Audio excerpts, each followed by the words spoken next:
भीष्म पितामह को कौन सा वरदान था? और जोर से बोलिए। इच्छा मृत्यु का वरदान था। इच्छा मृत्यु का अर्थ क्या है?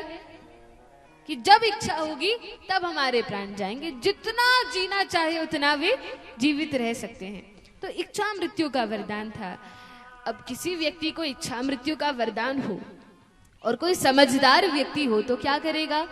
तो देखेगा कब कौन सी शुभ तिथि है, शुभ नक्षत्र है, अच्छा समय है, कौन से समय में प्राण त्यागने से अच्छी गति प्राप्त होती है, ऐसा सोच विचार कर ही शरीर त्यागेगा। तो भीष्म पितामह ने भी विचार किया कि जब सूर्य उत्तरायण में प्रवेश करेगा तब मैं अपने शरीर का त्याग करूंगा।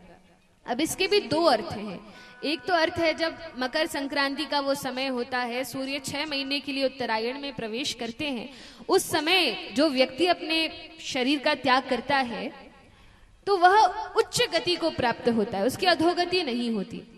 लेकिन दूसरा भाव संत जन यह देते हैं कि भीष्म पितामह प्रतीक्षा कर रहे थे कि सूर्य उत्तरायण में प्रवेश करें। सूर्य कौन है? तो कहा कृष्ण सूर्य सम माया अंधकार, कृष्ण सूर्य के समान है।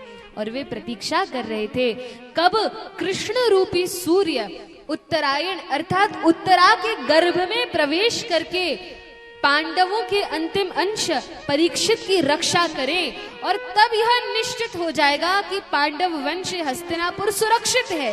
क्योंकि पिताजी को वरदान दिया था ना कि जिस समय हस्तिनापुर पूर्ण रूप से सुरक्षित होगा तभी मैं अपने शरीर का त्याग करूंगा। तो जानते हैं जब भगवान उत्तरा के गर्भ में प्रवेश करेंगे, परीक्षित की रक्षा करेंगे, तब यह हस्तिनापुर पूर्ण रूप से सुरक्षित है और अब मैं शांति से अपने शरीर का त्याग कर सकता हूँ।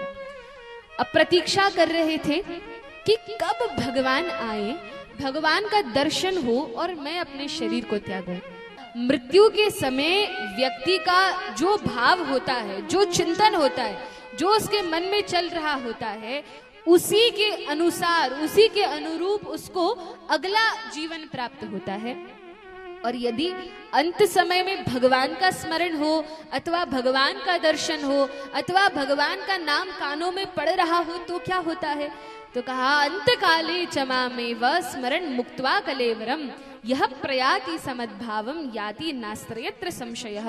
यदि मृत्यु के समय भगवान सामने हो अथवा भगवान की कथा कानों में पड़ रही हो, कीर्तन हो, भगवान के भक्त समाज यदि हमारे सामने हो तो निश्चित है कि ऐसे व्यक्ति को भगवान का धाम ही प्राप्त होता है, भगवान का आश्रय प्राप्त होता है, इसमें कोई संदेह नहीं है।